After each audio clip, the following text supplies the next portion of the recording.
ce moment-là, quand je le vois aller vers le cockpit, ça y est, j'interviens, je le maîtrise, je le mets au sol. J'ai évité le détournement du vol Munich-Paris en août 2018. Voyage qu'il n'est pas prêt d'oublier. Le visage du héros, le voici, Tariq Saïb-Eddine. L'ancien boxeur Tariq Saïb-Eddine, après avoir maîtrisé vendredi un homme qui voulait rentrer dans le cockpit d'un vol Munich-Paris. Vol, à peine l'avion a décollé, je comprends que ce mec dit le patron, c'est moi ici, vous allez faire tout ce que je vous dis. Et là, on va commencer un bras de fer avec cette personne où je lui demande à quoi il joue, pourquoi il fait ça. Il prenait confiance en lui et il fallait vite le freiner, il fallait le stopper. Donc il y a un échange déjà qui commence.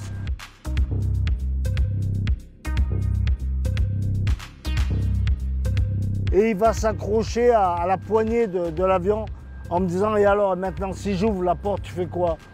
Et il croyait que j'allais avoir peur. Je lui dis « Ouvre, tu assumeras. » Et ça l'a rendu fou. Fou, il a crié « Pourquoi tu me dis ça ?» Et je ne répondais plus. Et il s'est roulé par terre, il a fait le mort. Quelques instants plus tard, j'apprends qu'il veut rentrer dans le cockpit, il veut prendre les commandes et il veut qu'on revienne à Munich. Et là, je me dis, c'est un fou, c'est un malade. Et on attendait le top départ pour le maîtriser. Mais à ce moment-là, quand je le vois aller vers le cockpit, bam, ça y est, j'interviens, je le maîtrise, je le mets au sol. Il faut mettre un terme à tout ça et c'est ce que j'ai fait, quoi. Je vais voyager avec lui, je l'ai attaché, je l'ai glissé dans la première classe entre des sièges. Je l'ai levé les pieds en hauteur pour pas qu'il puisse prendre appui, se relever. Et je vais faire le voyage. Peut-être pendant 1 heure, les pieds attachés, j'ai fait le vol comme ça. J'étais assis comme ça entre les sièges et je le tenais. Jusqu'à l'arrivée des forces de l'ordre qui vont entrer dans l'avion sur le tarmac. Et là, quand je leur dis, tiens, voilà le gars, je vois que même la police est surprise. Et elle pense peut-être même que je suis son acolyte, je suis avec lui. Et c'est le commandant de bord qui va sortir à ce moment-là et qui va leur dire, non, non, non, il est avec lui, il a tout fait. Des fois, on me dit, est-ce que tu as eu peur? Je dis, non, je n'ai pas eu peur, ça allait tellement vite. Mais ça a été une situation folle.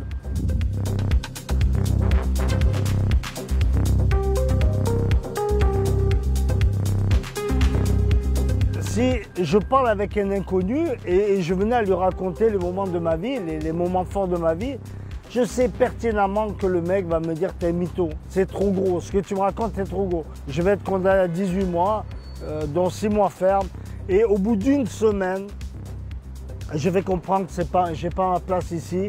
Je vais revenir à mes valeurs qui étaient le sport.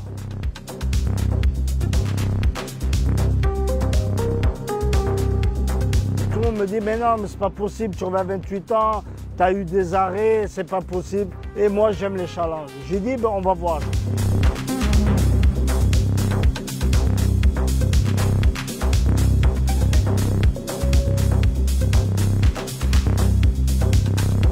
Ce lieu, il m'est très cher parce qu'en 1987, je vais venir avec un éducateur, avec un groupe de jeunes du quartier et on va venir visiter Paris.